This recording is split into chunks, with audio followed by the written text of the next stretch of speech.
I'm really excited to be here to talk about the marijuana issue, and it's, clearly is an issue that is, almost everybody has an opinion of. Half of America has tried marijuana at least once in their lives, and so I think a lot of people's opinion are formed by personal experience rather than the data.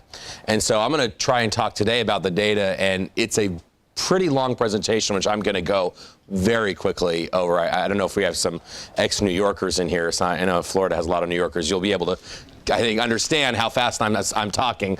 But if I'm speaking too fast, I'm sorry in advance, and we'll make sure to have the video, and we'll have this presentation available to everybody. I'm going to talk a little bit about national drug policy, current trends, get into 7 myths, and then get into Colorado and Washington and where we are going with legalization. I'm going to touch very briefly on the Florida experience as well with this. Everything I'm talking about today is fully cited in my recent book called Reefer Sanity. We don't have copies here today, unfortunately, but almost every sentence is cited with a peer-reviewed study, because again, it's important that we talk about the evidence and that we draw from what science has to say. I just want to place where we are right now. It's just interesting because there's so much discussion about marijuana, which is an illegal drug, and I just think it's important to look at it in comparison to our legal drugs, just to have that perspective. And of course, we know that about 50 to 60% of Americans regularly drink. This is the percentage of Americans that regularly use drugs. What's interesting to me is not so much the alcohol number, but really the tobacco number, because we know that there's been huge reductions. What a public health success that tobacco efforts have been in the last 15 years, such a change in our society. I mean, I don't even know where you can go smoke now for freely. I mean, it's banned in most public places, even in private. I guarantee you'll have a relative living with you that doesn't want you to smoke in your own home, unless you really live alone in a home that you own and you're not renting. It's very difficult to smoke these days. Even still, 1 in 4 Americans admit to smoking. Which I think is interesting, just given the fact that we have had a reduction. There's so much social stigma around smoking, which I think is a good thing, because it has reduced a lot of health and social problems.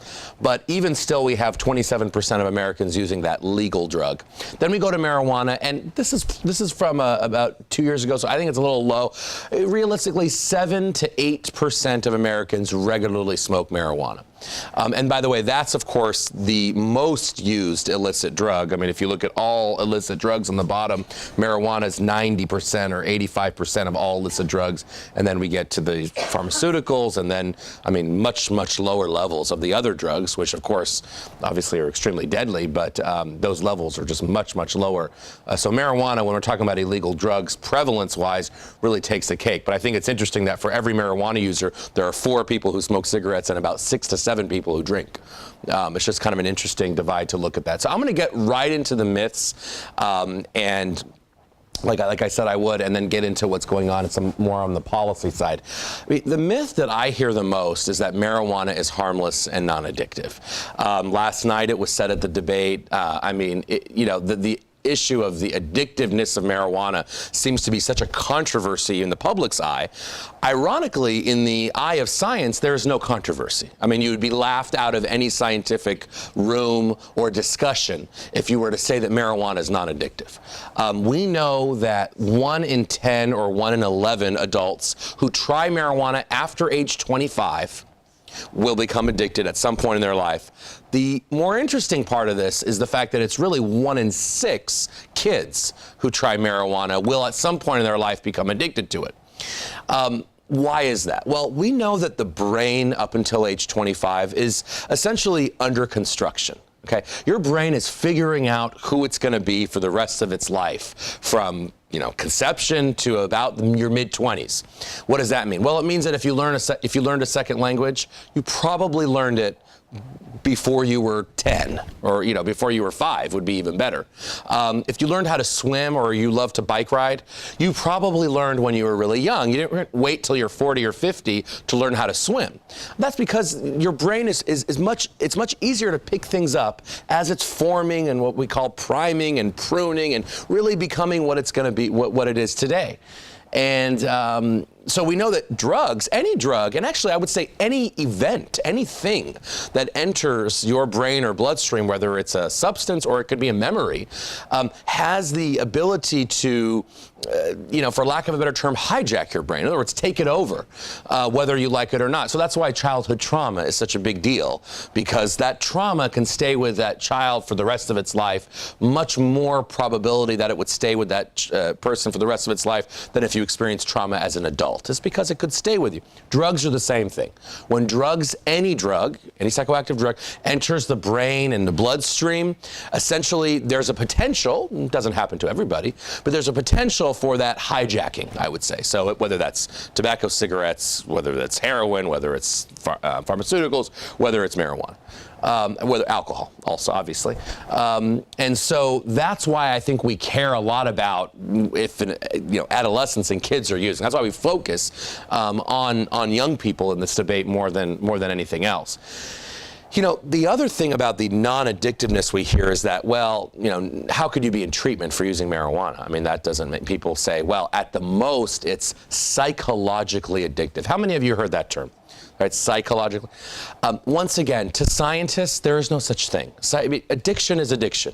It's a mechanism, something that happens in your brain. It's not something that's psychological or whatever. It's an event essentially that happens.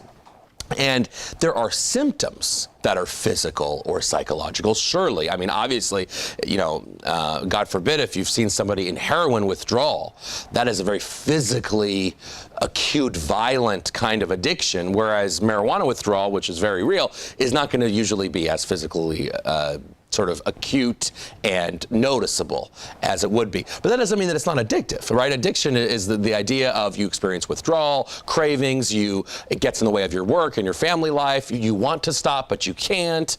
Those are all different sort of things that go into whether or not we sort of classify someone as addicted. And what's interesting is that when treatment centers report who are coming, who are the people that are coming to their centers, what are they reporting as the reason, I am here for treatment? Marijuana just beats every other drug. For adults, alcohol is the #1 drug, followed by marijuana. For young people, marijuana is the most prevalent drug in treatment for not only more than alcohol, but all drugs combined, including alcohol, which is very interesting. Now, we hear a lot about, this isn't as addictive as that, or heroin is worse, tobacco, alcohol, what's worse? That is I think, a really unhelpful discussion, I have to say what's worse, because that's a really generalized question. The question is, what's worse when it comes to X, right? So what's worse when it comes to, driving? What's worse when it comes to liver problems? What's worse when it comes to lung problems? What's worse when it comes to IQ? What's worse when it comes to employability and your likelihood of having an accident on the job? If you're a small business that's a good thing to know.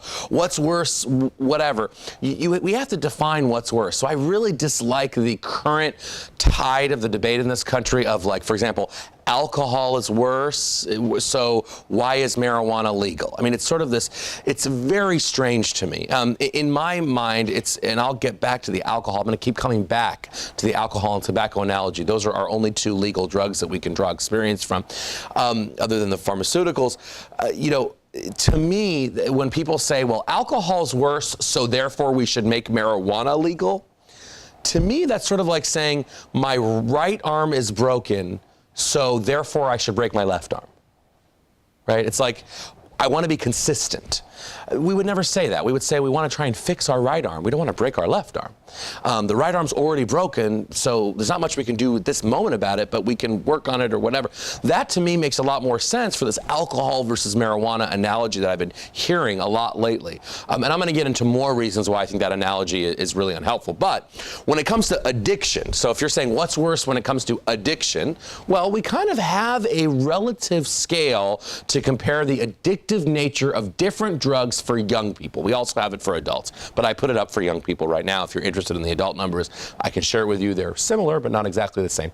Essentially, alcohol and marijuana are about as equally as addictive, okay? That's basically what we have seen. Tobacco, cocaine, and heroin, not surprisingly, are the most addictive. What does that mean? It means the percentage of people who use the drug starting in adolescence who become addicted. That's what that means. So when we say that 20%, that's 1 in 5. So that means 1 in 5 kids who try heroin will become addicted. Now, what's interesting is that, you know, we hear all the time, well, most people who use marijuana are fine, and so why is this a big deal? Now, the issue is, yeah, most people who, and I'm not here to counter that. It is true.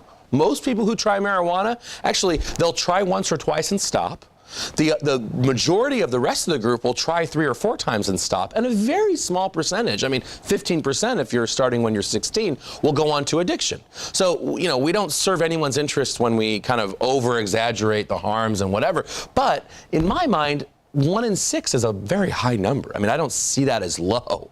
I get kids all the time when I discuss at high schools, they say 1 in 6. They say, oh, Kevin, that's nothing. That's worth it, right? Those are good chances. That means 5 out of 6 kids are not going to become addicted. So I'm going to take my chances, they say. And I say, okay, you know, Johnny, before you do that, I want to ask you something. Would you ever drink and drive?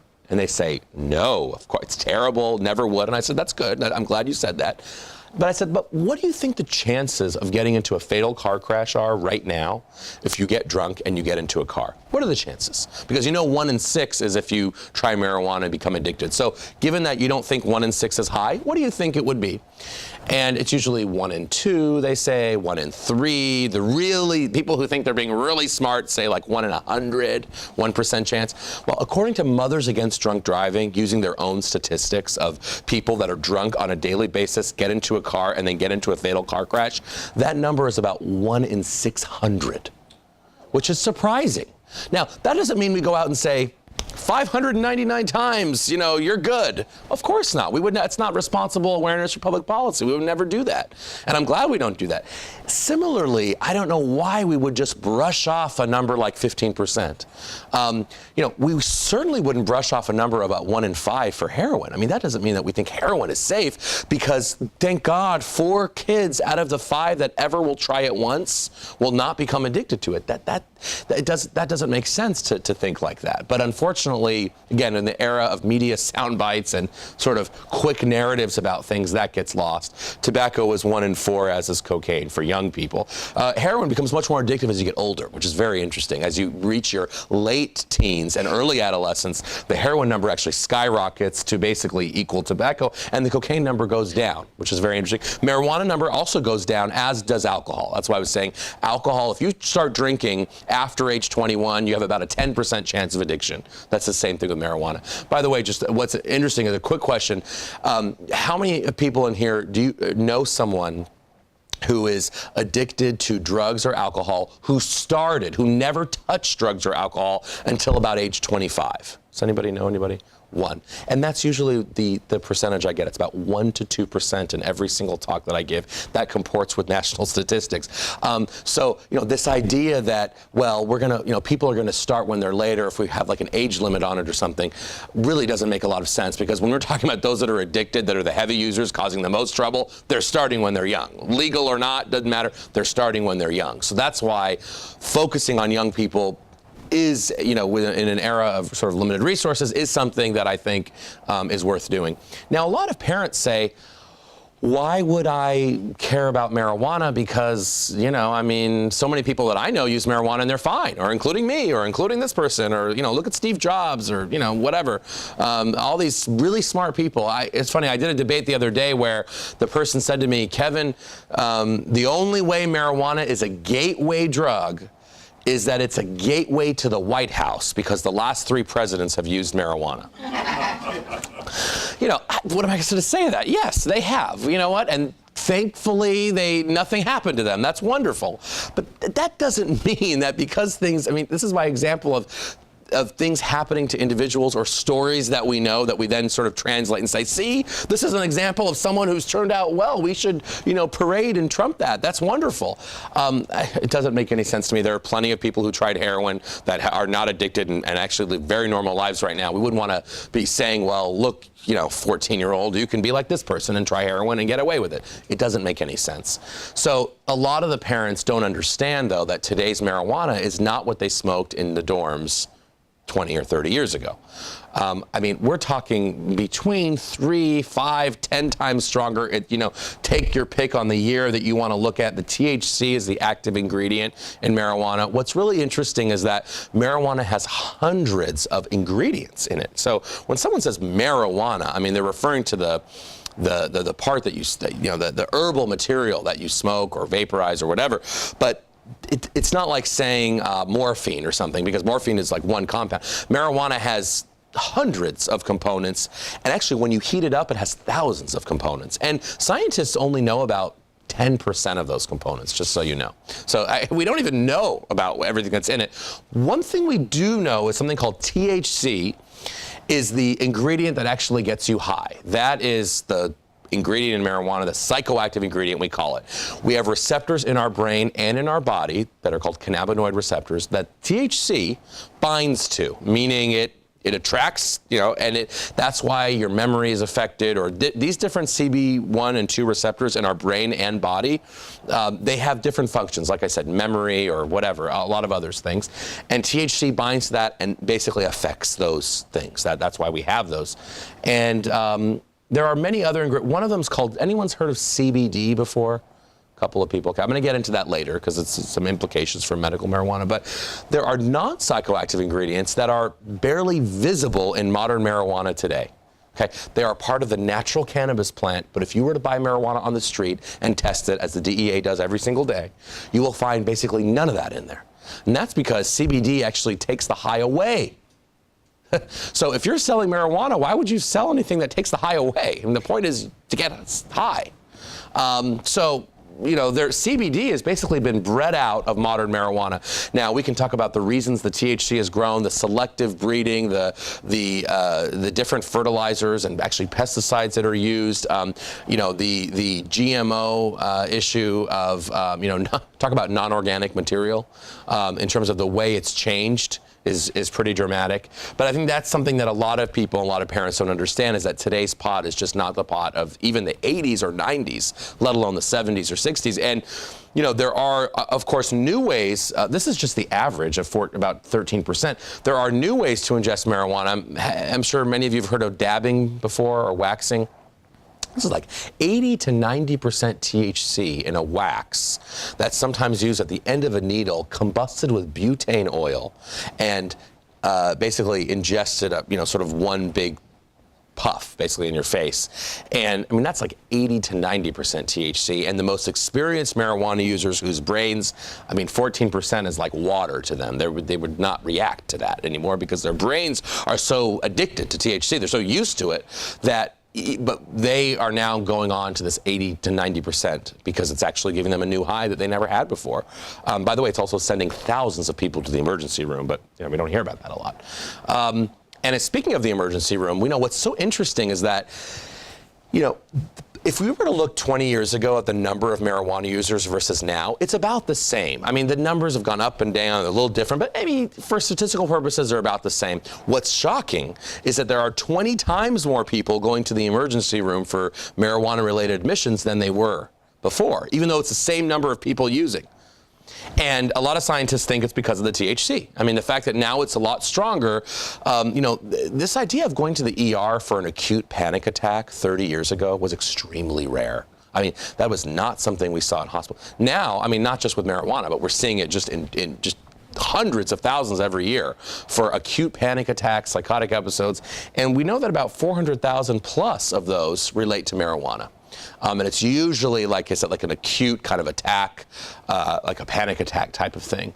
I'm not going to get into a lot of the details about where it affects the brain, et cetera, because we have a lot to cover. But essentially, it does affect the brain. It does affect mental illness. We can talk about that in the questions if we want to. But there is incontrovertible evidence about the connection between early cannabis use. Now, if you have a predisposed, genetic disposition, even more so. But even without that, the connection to schizophrenia, psychosis, to a lesser extent, depression, anxiety, is very strong. I think it goes without saying that it's an irritant to the lungs. We don't have the evidence on lung cancer right now. Okay, we have to, again, be honest about what we have and what we don't. The lung cancer evidence is mixed. But by the way, you know what's so interesting about lung cancer is, how many people think that lung cancer link with smoking was found in 1964 when the Surgeon General released it? No. How about raise your hand if you think it was found in the 50s, 10 years before, 40s? You all know what I'm getting. 30s, 20, yeah, this is a smart group. Early 1900s, 1909. We had very strong evidence about, but it was suppressed for 50 years by an industry that I'll get into later, made money off of addiction. I mean, let's be very clear. Addictive industries, you're going to hear me over and over, they only make money off of those that are addicted. So if you enjoyed a glass of wine with your dinner last night, I have some news to break to you. You are very unimportant people when it comes to the eyes of the alcohol industry. Very unimportant, because you're not the person who has 10 glasses of wine every night on top of hard liquor and is spending a lot of your family's money on alcohol. If you're that person, they love you. It's the same reason why if you go to Las Vegas or wherever you can go to gamble, who gets the Trump Tower suite? The person who plays $100 blackjack once a year for his birthday? Or the guy who bets his life savings on the craps table? I mean, so there's a reason for that. It's not because they just think that guy is more cool than the other guy. It's because these are industries that they only profit off of the heaviest users of whatever industry you're talking about. And I think that has huge implications for marijuana, and I'm going to get into that in a minute. But I couldn't help dig on the tobacco industry a little bit just because of that issue with cancer.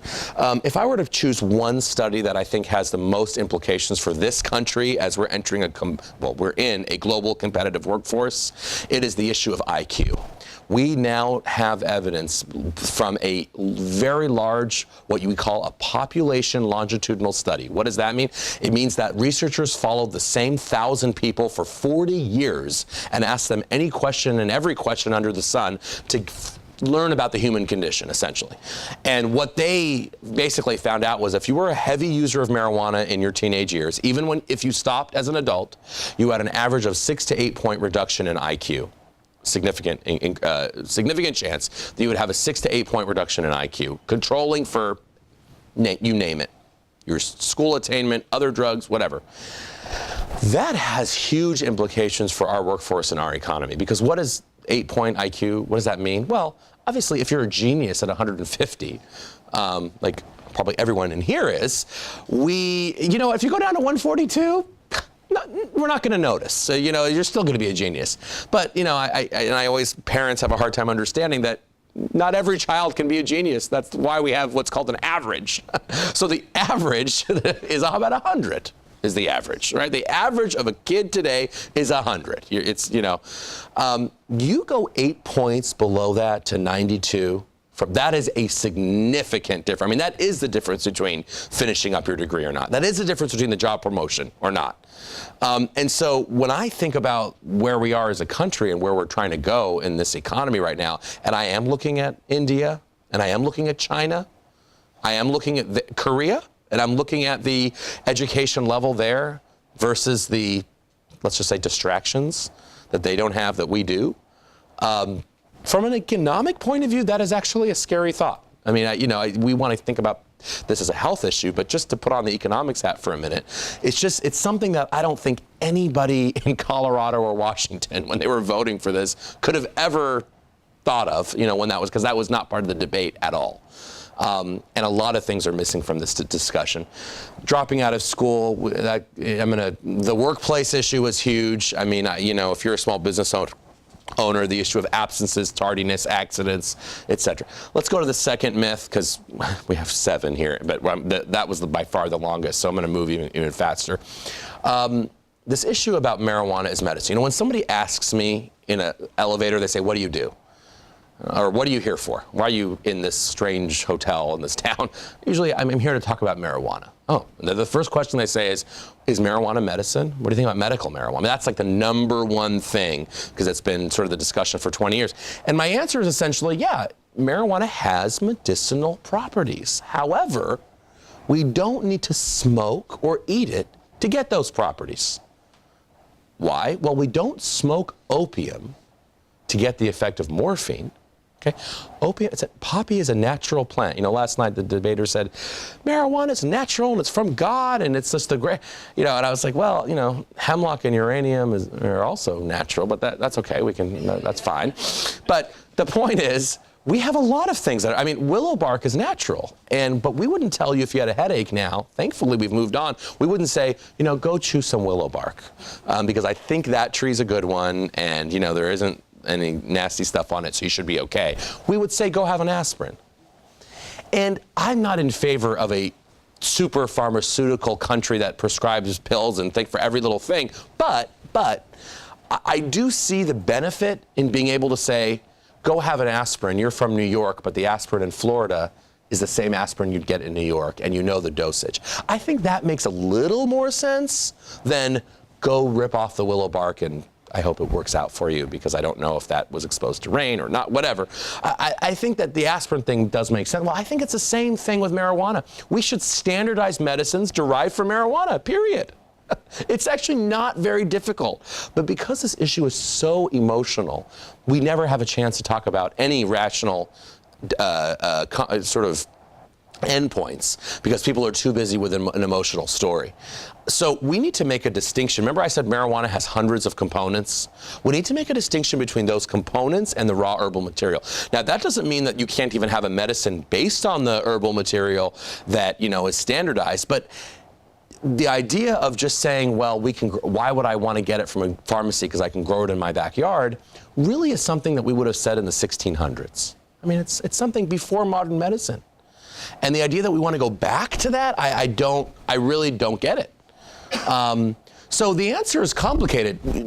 Is marijuana medicine? No. Smoked marijuana is not. Yes, there are marijuana-based pills available and other medications that I'm going to talk about coming soon. And probably most interesting, maybe. Research is ongoing, right? There is research going on now that are, you know, scientifically developed. I agree the process needs to be improved. I'm not going to go into details about that. We have a drug coming up through the FDA right now. If you suffer from cancer or multiple sclerosis, you can enroll in a clinical trial that's in phase 3. In fact, they're having a bit of a hard time enrolling patients, which is ironic given the appetite for medical marijuana everywhere. That's the interesting thing. I guess people just want the real thing. They don't want a medication that's standardized. But there's a mouth spray. It doesn't get you high. It has THC. It also has CBD, 1-to-1 ratio. It is a whole plant extract, so you can't say, well, I really want the whole plant because of synergistic effects between, you know, the terpenes and the flavonoid. That's actually there because it is the whole plant extracted into a liquid with the THC and CBD in a very difficult process, bred so that they're equal, which is not, remember, modern marijuana has no CBD in it, so this is very different than that. Equal, and you don't smoke it. You put it on the tongue or in the mouth. And it's approved in 24 countries, by the way. There's not one death. There's no drugged driving as a result. Frankly, I wish it would be approved here faster. It's taken a while. But unfortunately, in the absence of that, we've had to say, well, we need medical marijuana, right? A state needs medical marijuana. Well, the question is, we've had medical marijuana in states for 20 years. What's been the experience, I think, is something that Florida should first ask itself, because you're not going to be the first state to do this. You're going to be the 23rd if you do it. Well, we know that this is the way that it's sold. It's sold for the sick and dying, grandmother dying of cancer. Unfortunately, the average patient looks a lot more like that. 32-year-old white male, history of drug abuse, no history of chronic illness. You know, when I saw that the numbers in California went from like 500 cards to over 200,000, I said, wow, there was a epidemic of, you know, end-stage breast cancer among 31-year-old white males that we never heard about. Because, you know, those are the people that were supposed to be benefiting from this. Well, in reality, the way that the initiative was written, it says every single horrible illness known to man in the first paragraph. And then in tiny print at the end, in the California initiative, it says, or pain, or any other illness for which you think it provides relief. I mean, these things are written on purpose like that. Who has read an entire ballot initiative? Okay, don't be embarrassed. One. Okay, yes, exactly. So who would ever want anyone to suffer? I mean, that's the other thing. Is like, if somebody was dying of, and had 6 months to live, you know what? I don't care what they want. I would love for them to have whatever comforts them at the end of life. That is not what these medical marijuana initiatives are about at all. In Colorado, in all the states actually, less than 2% of people have cancer. Less than 1% have HIV. And by the way, on the HIV thing, I want to just say this for a second. The AIDS movement was very much into medical marijuana in the 80s because, well, it's not a surprise. Marijuana increases your appetite, right? You get the munchies. That's one of the things that THC does. And if you're dying of end-stage AIDS in 1986, which is a death sentence, you are usually wasting away. And that's one of the things is you can't hold down food and you're scared. Okay, so yes, medical marijuana at that point, marijuana would have been good for that community. You know what's so interesting now is the AIDS movement is not really the ones at all carrying the banner for medical marijuana anymore. Why? Because the antiretroviral drugs that we're so thankful to have that now make sure that AIDS is not a death sentence, if properly taken, there is no wasting syndrome. There is no what we would call Kaposi's sarcoma, another horrible condition related to end-stage AIDS. So actually, those have been almost eliminated from our country. I mean, that's a public health victory that no one ever talks about.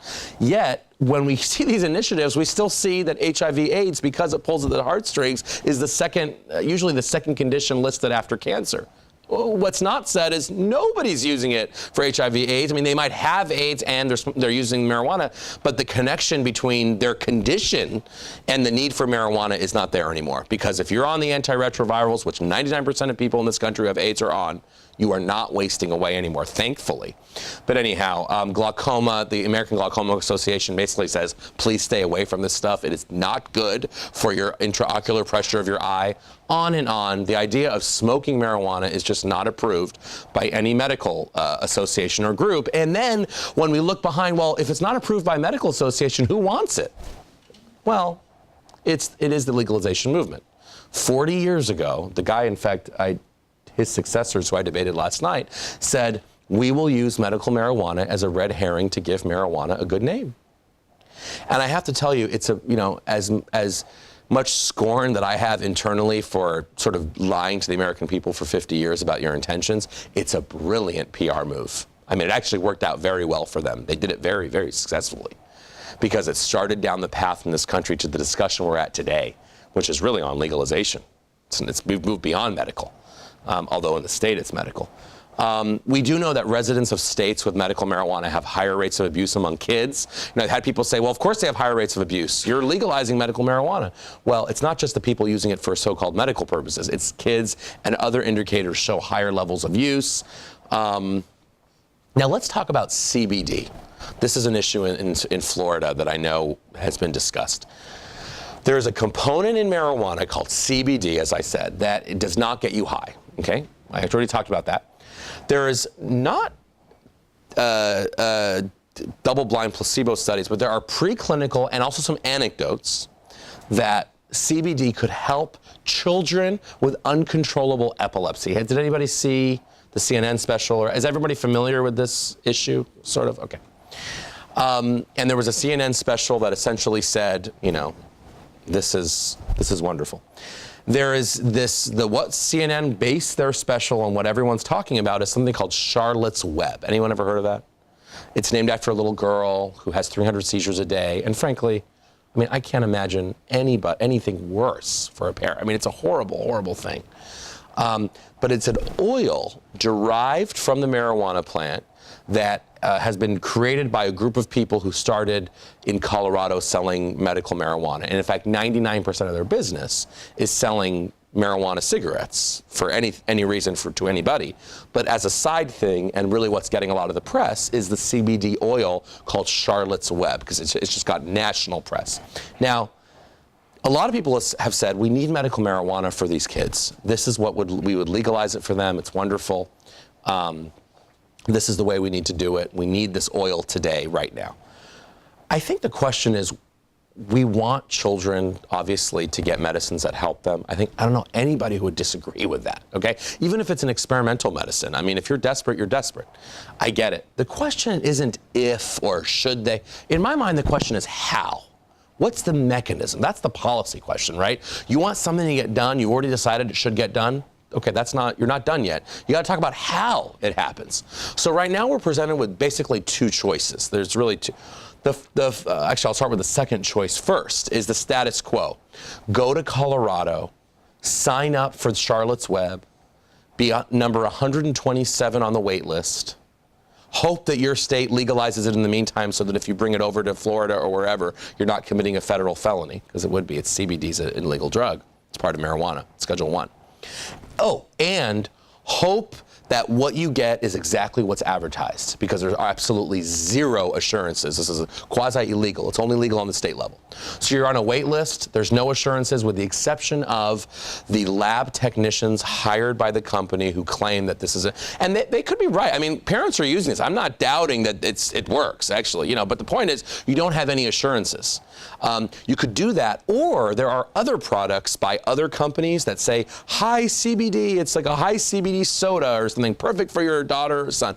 Well, what those not the Charlotte's Web, but the other ones that say they're high CBD, because that's the buzzword now, CBD, when those are tested, they have very high amounts of THC in them. The last thing that you would want somebody with seizures, let alone a child brain that's 3 years old, to be exposed to. I mean, THC poison for a 3-year-old with seizures. You do not want above trace levels of THC for those children. So you basically have those choices, or you can go on the internet and order something.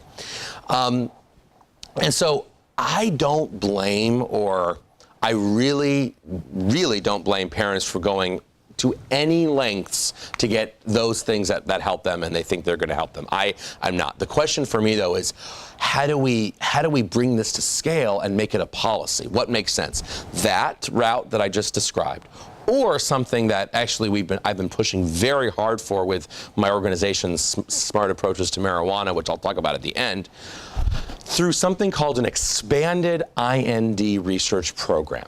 IND stands for Investigational New Drug. What does it mean?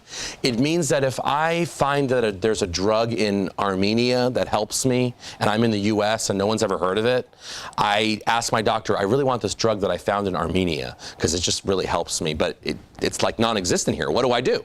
The doctor applies to the FDA for an application for an investigational new drug. Now, normally, because those are unknown drugs, you don't have to go through the DEA at all, because it's not a scheduled drug. If I had a drug no one's heard of from Armenia, the DEA has nothing to do with it. It's not scheduled. It's no schedule.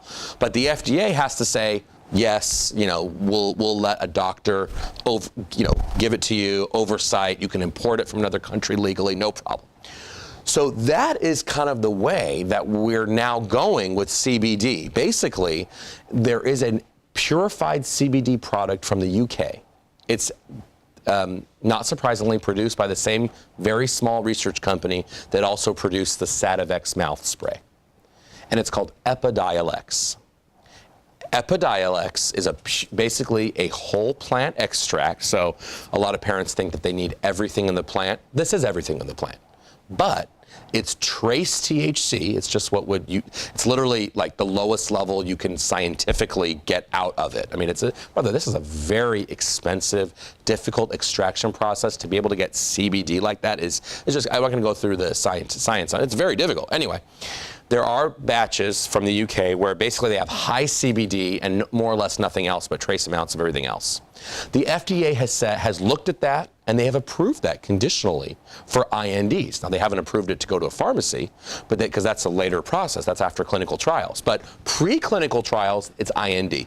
So these doctors, I believe there's someone in Miami, is the latest that I've heard. I don't know if you all know this. I believe there's a doctor in Miami who has applied successfully for an IND. That means that doctor can look after 25 children, 25 per application, and oversee that Epidiolex. And by the way, that Epidiolex is free right now. The company in the UK is giving it for free to everybody. Because they also want to collect data. I mean, this is obviously very good for them. This is preclinical studies. Then they go into clinical trials. That's how it works.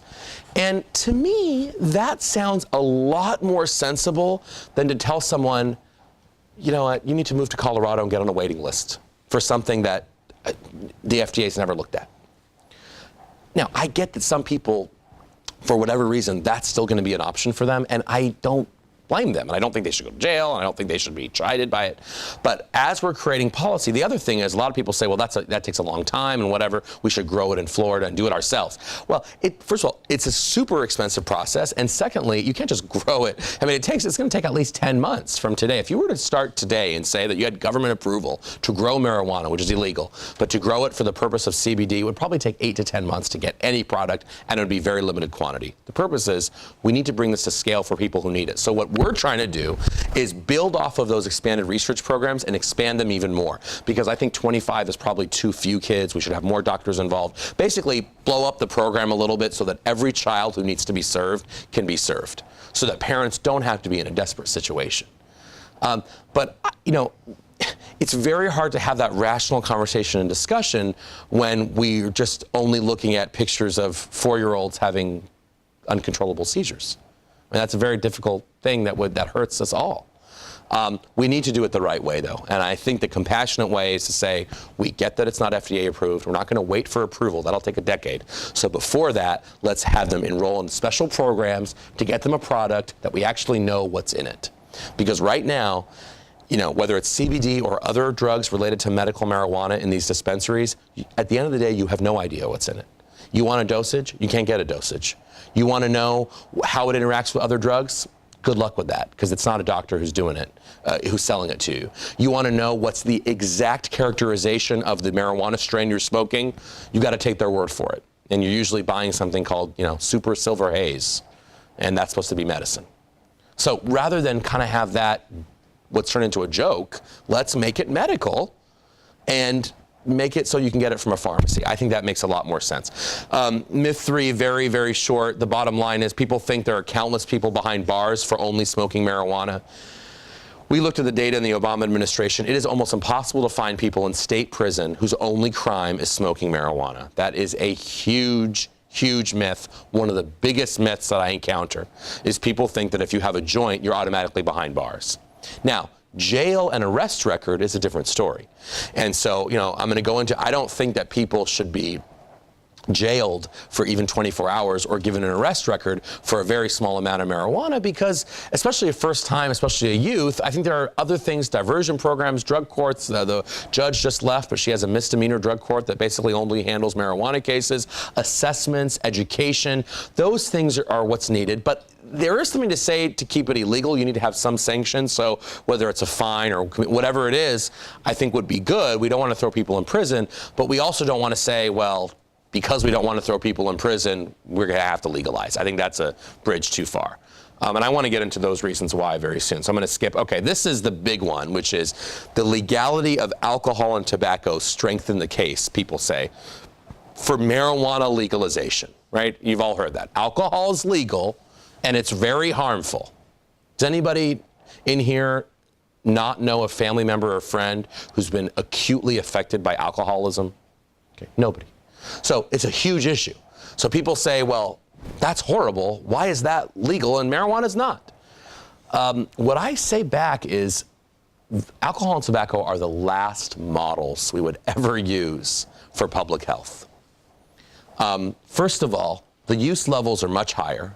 We already talked about that. Secondly, as I said earlier, these industries promote addiction. And when you promote addiction, where do you start? Kids. You have to, because as we saw here, only 1% and only 1% of people who are having a problem with drugs and alcohol start after 21. So if you're a company that's in the business of cooking people, you better get them young. Otherwise, you're too late. You're going to get 1%. That's, folks, what this really comes down to for me. I am not against legalization because I don't think that a 50-year-old guy or gal who wants to smoke a joint in the privacy of their own home after a hard week of work should be treated like a criminal. That's not why I think I don't really care about that situation, actually. I really don't. the reason I care about being against legalization is because it's going to start a new industry that's going to target kids. That's the only business model that's ever worked. And when I see commercials that say enjoy responsibly, you know, on the bottom in like the ×2 font that you have to like, you can't really even read. And when I see the commercial, what are the best commercials at the Super Bowl, guys? The beer commercials. I mean, they have the most to lose. I mean, of course it's the best commercial. It's the funniest ones. And they're all targeting kids. I mean, you look at the symbols that they use. When I see enjoy responsibly, I do laugh because if everybody enjoyed responsibly, we would have no industry. There would be no such thing as a beer commercial. Like, they couldn't afford it. So it's a true irony. And when I look at people say, well, we can tax it and we're going to... When I look at the taxes for alcohol today and I see that they are 1/5 of what they were than during the Korean War, not Gulf War, not Korean War. When I say that in front of high school kids, nobody knows when the Korean War was. They're all Wikipediaing it. Literally, they're all down on their smartphones figuring. I mean, so it's that long ago that we've even raised taxes on alcohol. And this is what I'm actually afraid of here. The Marlboroization of marijuana. This is the symbol I'm afraid of. Am I afraid of the, like, you know, ex-hippie who wants to smoke a joint and sing Kumbaya in his basement? No. Have a blast. I don't care. I care about this. And we are so naive if we think that we can be neutral on an issue that we happen to be alive right now when we're going through the most important debate in public health that we've had in this country in the last 150 years. I just have to break it to you. We're alive during that time. That's right now. Why? We're about to legalize permanently a 3rd addictive drug. Now, for all of the things about alcohol and tobacco, could anybody truthfully say that there's a chance in hell we'd go back to prohibition in our lifetime of alcohol or tobacco? No. And I'm not arguing for that. You know, people say, well, Kevin, you hate alcohol. Do you want prohibition? No, we're stuck with it. We're stuck with it. Better or worse, we've made the decision. We'd rather have the civil liberty and live with the billions of social costs and lives damaged. Fine. We've lived with that. I'm not going to fight against that. Now, I'm going to work against underage drinking and that kind of thing. But, you know, good luck working in underage anything when the environment is going to be so conducive to normalization. And a lot of people say to me, Kevin, tobacco has gone down, way down among kids. And we haven't arrested a soul, and it's legal. Why can't we do that for marijuana? Well, the social environment for tobacco, in terms of the attitudes, are so at the opposite spectrum for marijuana right now. It's a joke to think that right now, it would be legal and we could go to that social stigmatization, right? Tobacco has been legal for 150 years. Only recently has it's gone down, right? It's not because it's legal that it's going down. It's because there's social stigma. That's why tobacco's going down. Not because it's legal. It's been legal. It was never going down. And now we're entering where we're going to say, well, let's treat marijuana the same way. But now our social environment is, I mean, does anyone think that we're not in a permissive environment right now for marijuana? I mean, I talk to kids and they say, Kevin, I would rather drive, I'm going to drive stoned. It's better than driving high. And I say, really? Well, why do you think that? And they say, well, because when I drive drunk, you know, I'm going like 80 in a 60. And that's just horrible, and I'm driving recklessly. Okay, I said, good, don't drive drunk, that's good. Well, what happens when you drive high that you think it's okay? Well, I'm going 30 in a 60.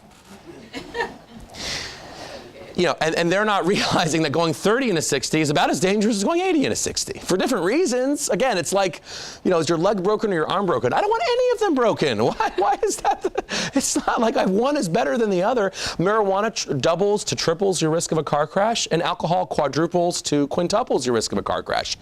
That doesn't mean that marijuana, then you should choose that over alcohol. It means that both are really dangerous. The chances of a car crash are elevated dramatically with either. But again, we have lived in there's this recent environment, I think it started with medicine, really, medical, that kids just think if it's medicine, it must be good for you.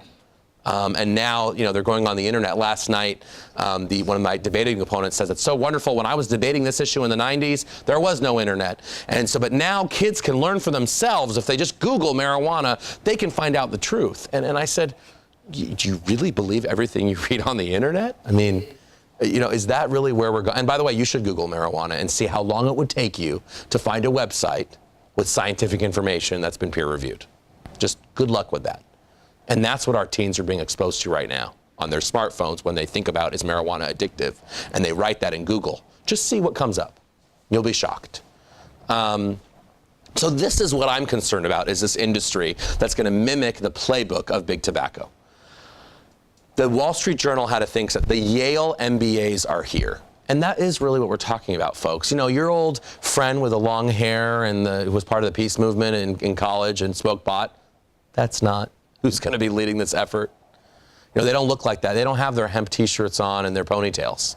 They look like this guy. And in fact, some people think this guy looks like me, and I'm thoroughly offended. But anyway, the point is, they look like me, right? They do have their Ivy League MBAs. This is about making money. This is about being the green rush. Read what's being said. The pioneers of a new business. They see this as a massive business opportunity. And anytime anybody, whether it's a government, I don't care if it's a government that wants tax revenue, or it's a business, when your whole incentive is to make money, that means you have to increase addiction. Because there's no way, like I said earlier, there's no way to make money unless you do that. And I don't care if you're a government or you're a corporation. Marijuana Inc. I mean, it's just on and on and on. I'm not going to go into all the details, but, you know, by the way, the tobacco industry, I'm not going to read this now, is also expressing interest. 30 years ago, in the 70s, I mean, are we surprised? They said, we have the land to grow it, the machines to roll it and package it, and the distribution to market it. They do. They're right. It'd be very easy for them. You know, my next book right now is looking at the tobacco industry and the marijuana industry and looking at the eerie parallels. You know, the distortion of science, the funding of your own science, the questioning of any credible science. You know, you can't get by one news day now of a news story on marijuana that actually, because when the scientists talk about marijuana, they're very clear about it, about the damage it does. Most of the studies show the damage. Every time there's a study now showing the damage, hours later, there are massive press releases with all of the reasons why the study should be questioned. That is exactly what the tobacco industry did when the scientific community in 1920 was saying that there's a connection to cancer. And this is just history repeating itself. And when I go and look at the tobacco documents, which we can all get a hold of, and I'm reading now, and I read their internal memoranda, it makes you want to vomit. And it makes you want to cry, actually, because you see that these are companies that have they feel unfairly targeted, that they can't market to smokers under age 18 because only less than a third of them start after age 18. So they need to get to the kids because that's the only way. They feel they're very discriminated against, they feel. When I read the Project Youth Cigarette from what's now R.J. Reynolds, marketing innovation suggestions, and I see apple flavor and sweet flavor and how it appeals to youth and how freshness is what youth want. That to me is very scary, and that to me is what exactly we are going to be going through over and again with marijuana. When I read that the former Winston man, the model for cigarettes in the 1970s, who ended up, by the age of 37 having COPD, emphysema, seizure. I mean, he had everything you could imagine related to cigarettes, illnesses, because he was a chain smoker. And he talks about he was at a modeling shoot, photo shoot for Winston. And there were a lot of cigarettes as part of the props. And the executives were all sitting. It was their big national campaign of like 1978 or something. And after the photo shoot was over, he said, it was like 25, he said, hey guys, I know you're probably going to take the cigarettes back for yourself, because these were full of cigarette cartons. And but do you mind if I take one or something? Because there were like 10. And they said, no, you can take them all. And he said, really? Like, why don't you want them? You mean you don't smoke? These are the executives of the Winston, the tobacco company. They said, well, no, we don't smoke the expletive. We just sell it. We reserve that right for the young, the poor, the black, and the stupid. So again, who do these industries target? Let's just remind ourselves. Where are the liquor stores centered in this country? Are there more in Beverly Hills or Compton? I mean, I have a California, so we'll talk about, I don't know, I can't do the comparison for Florida, but where are they centered in? Of course, they're centered in Compton. There are 8 times as many liquor stores and advertising in poor Black and Hispanic communities in this country than in upper-class white communities. So, you know, if we think that this isn't going to happen again, well, and by the way, why is that? Well, because when you're in the upper-class white community, you know, it's a lot easier to write the $50,000 check to Betty Ford Treatment Center. You have those resources. You're more likely to have an education and access to health care and housing and things that that would stabilize you and make you less likely to suffer the negative effects of addiction versus if you live in a community that doesn't have those things, those protective factors, right? And these companies know it. And by the way, don't get me started on the lottery and where those are centered. By the way, I thought the lottery was supposed to be the savior for public education with the tax revenue. How's that working out for you here? Yeah. Now we're being offered marijuana as the savior. You know, these are things that people just don't hear because all they hear about is war on drugs has failed and marijuana is medicine and we can make a lot of money off this. Let's do it. These other things are not considered at all. So my question is, will marijuana become the new big tobacco? That is the question I ask. And I look at vending machines now and billboards. Remember the tobacco vending machines that groups like this spent 30 years to get rid of? A $1 billion industry is a victory. Well, good luck. Now we have the new version of it. It's called marijuana vending machines. And it's not a joke. Look it up. Medbox Inc. Please look it up. They made $5 million in revenue last year under a non-legal regime. We didn't have legal sales even legal. How did they make $5 million under the medicine? These are, because, you know, every dying, sick, and cancer patient really wants THC popcorn bought from a vending machine. That's really what they're going to be wanting. Well, the billboards, this is, I think, one of the worst. I mean, the edibles. I mean, if this isn't aimed at children, please tell me what is. When I see ring pots and sodas and pot tarts, kids are going to the ER every day, guys, right now, because they're ingesting. I mean, would you know what a marijuana gumdrop is versus a regular gumdrop? Would you, by looking at it? Of course not. By smelling it? Definitely not. Well, a 2-year-old kid doesn't know the difference either. And they are getting in the hands of them. So I think there's no money in this for anyone other than big marijuana, what I call big marijuana. And actually, let's go to this for a minute. Our alcohol and tobacco costs are 10 times the revenue we get. So we're hearing like Colorado, it's wonderful, they're going to make $100 million this year. Well, what was the cost of that? It's not free. It's not just you can legalize marijuana and there's no negative effects, and now you see yourself with 100 million more. And by the way, the joke of that is the 100 million is not, it's not like it's going to new things like schools and all that. Even 98% of it is going to mitigate the effects of that policy. So it's like, we're going to do something horrible, and then the money we make from that horrible thing, we're going to spend. It's like, we're going to spend, like, I'm going to go in front of a car so I can get run over, then I'm going to have massive head trauma, but the money that I make from that settlement is all of it's going to go to my hospital bills. Isn't that great? Yeah. I mean, it's just, what world are we living in sometimes, I think to myself.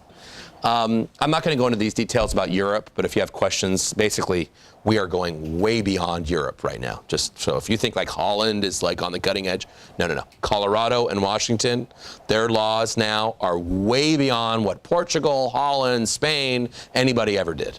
And I can go into those details after if you'd like. We just don't, I want to move forward. I'm not going to focus on this. The final myth of my book is prevention and treatment are doomed to fail. Why try? We don't need to talk to you about why they're not doomed to fail. What are the policy implications? Well, so the question is, why is this our field's chief policy issue? Why can you not afford to be neutral, basically, on this is the question. And the answer is, first of all, it's a discussion that completely changes our work environment. I mean, you're in prevention and treatment, and now you have an environment of legalized marijuana? Good luck. 10 minutes. So I got to move fast. It has the potential to overpower our most perfectly executed programs. It has very little opposition right now, and after 50 years of trying, 2 states have now legalized. And I'm going to just go forward. Basically, Colorado has had a de facto legalization for the last 7 years, guys. This isn't new in Colorado. Why? They've had the most lax medical marijuana, so if you have a pulse, you get a card. I mean, that's basically what it is. You don't need cancer. And they've already seen negative effects. You can go to our website, learnaboutsam.org. All of this information is on there because we have to wrap up. But essentially, it's not pretty in Colorado. They've had drug-related referrals have increased for those testing positive. They've had kids in treatment. 3/4 of the teens in treatment in Denver got their marijuana from a medical dispensary. Wow. And they're not teens with end-stage cancer. If Denver was an American state, it would have the highest public high school rate of marijuana in the country. Denver. The car crashes, all car crashes went down except for marijuana. That was the only thing that went up at the time. I'm going to go forward.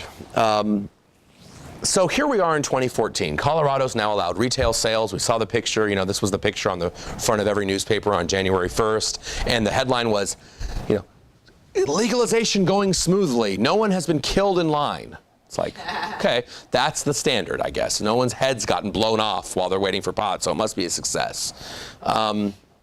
But it wasn't a success. We've had multiple kids now have been gone to the ER for pot cookie ingestion and other things.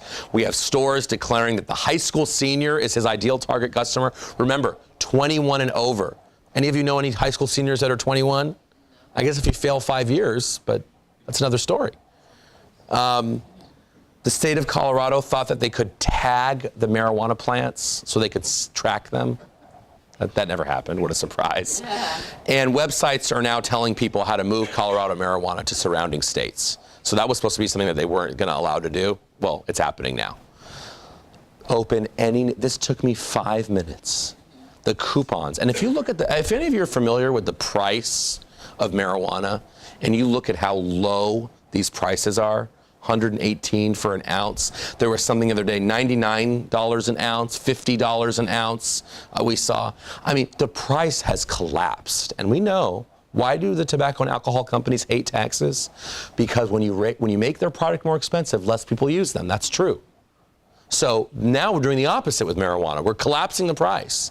Do we not think that more people are going to use? Washington's going to be happening soon, and these are the states that are now targeted in the next few years.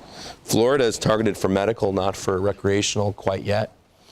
So just kind of to end, what are our choices for policy? People think that we either have to lock people up or we have to legalize, and I reject either of those choices. We don't want to increase incarceration. We have seen the devastating effects of mass incarceration on communities. On the other hand, why does that mean that therefore we should legalize? And that's unfortunately how the discussion's been set up in this country. So for me, it's not about legalization or incarceration. I think we can be against legalization, but also in favor of health, in favor of education. So that's why we started this group called SAM, Smart Approaches to Marijuana. Former Congressman Patrick Kennedy left Congress and basically saw what was going on with the marijuana issue in this country and wanted to do something about it. So we co-founded this group. We have 4 objectives. We want to inform public policy with the science of today's marijuana. The gap between what scientists know and what the public misunderstands is just enormous, is unbelievable. We want to bridge that gap. We do want to have an honest conversation about reducing current policies' unintended consequences. We don't want to see people with an arrest record that are going to destroy their lives for smoking pot. We don't want to see people thrown in jail in certain local jurisdictions. So we want to figure out alternatives to those things. But we really want to prevent the establishment of what we're calling big marijuana. And by the way, we did not come up with the term big marijuana. The industry themselves did. They're proud of it. You know, a former number 3 at Microsoft, if you haven't heard, joined with the ex-president of Mexico, Vicente Fox. And they basically said, we are big marijuana. They are starting what they're calling the Starbucks of marijuana. So this is about billions. And by the way, we want to promote research into marijuana's medical properties. It can be helpful for people. We need to get kids what they need. We need to get adults what they need. But we need to do it the right way. Not by selling, you know, a strain called green crack by a 22-year-old kid with no medical experience. That's not the right way to do it. You know, and tell me in what book is that more compassionate than saying go to your doctor and get something that you actually know what's in it? Yeah. So we want to promote that. So we're a national group with state and local partners. These are just, you know, we have a public health board of directors, including like tobacco researchers and others. I'm just, I'm not going to read the quote. Let's not be naive to think that this movement stops at marijuana, okay? If you think that the money behind marijuana legalization is actually about marijuana and not about cocaine, heroin, and other drugs, you got to research what's going on. These groups have other end games. Remember, medical was the start. Their end wasn't medical. They moved to legal marijuana. Now, their end game is not legal marijuana. So in 30 years, we could be having this discussion again, except we're not talking about legalizing marijuana. We're now talking about legalizing a fourth and a fifth or a sixth drug. Let's think about where we're going. And finally, some things we're testing out PSA-wise. These are not ready for prime time, but essentially, can you tell the difference between the real thing and the marijuana candy? No, neither can your kids. Let's have a history lesson. 1964, advertisement, more doctors smoke Camels than any other cigarette. Talked about how healthy it was, despite the AMA saying it's a health hazard. Now, marijuana's safe, it's medicine, it's a candy bar, despite the AMA saying that the sale of cannabis should not be legalized and it's a public health concern. Who will we listen to this time? And that really is the choice. Again, there's no neutrals. You're either on the side of the people who want to make a lot of money from pot and who deny the science, and that's fine, or you're on the side of the AMA and other scientific and medical organizations who see this for what it is, a major threat to public health. And again, we are living in a time where we might be able to stop it. The question is, will we get up and do that? Because there's no second chances. If it's legal, I think it will be irreversible, because alcohol and tobacco are irreversible. I've worked in Washington in 3 administrations. Good luck dealing with the alcohol industry, with the lobbyists. They have 6 lobbyists for every member of Congress. And by the way, don't think tobacco is like, poor little, they've kind of gone down. No, they're making more money than ever. Why? They're recycling these ads in West Africa and Southeast Asia right now and making billions, as if those regions need something else. So don't worry, these industries are here and they're here to stay. I don't want to create another industry. It doesn't mean I like black market violence. It doesn't mean I like gang violence. We got to figure out, and we are doing things to curb those things. There are innovative ways to work to reduce that. But I'll take an underground market for marijuana, which, by the way, is mainly nonviolent. In other words, the average transaction of marijuana in this country is not done with a shady character on a street corner with a gun. Let's be very honest about how kids get pot. They usually get it from a family member, a friend, grows themselves. I mean, it's not the cocaine market, okay? So I still don't think it's ideal. We want to reduce that market, but this scares me more, actually, than the status quo when it comes to the market. And finally, this is Colorado. I mean, I think we need to think about, this is about an experiment we're always hearing. An experiment on our kids? I mean, that's who we're using as our science experiment right now. Surrounded by all this stuff, Captain Chronic. I mean, you can't make this stuff up. So we really need to think about where we're going. So, I don't know, there's a wonderful quote that Nelson Mandela gave before his death, actually, about cannabis and other drugs, which you can read on your own. But I definitely want to thank you all for having me today. It was really wonderful for me to be able to address you. I think we might have like a time for 1 or 2 questions, Doug, because I think our end game is probably like 10, 20, 30. I know you probably have something else going on, so we need to leave, but maybe we can do 1 or 2 questions if that's okay. But I just want to thank you first for having me. Thank you so much. Thank you.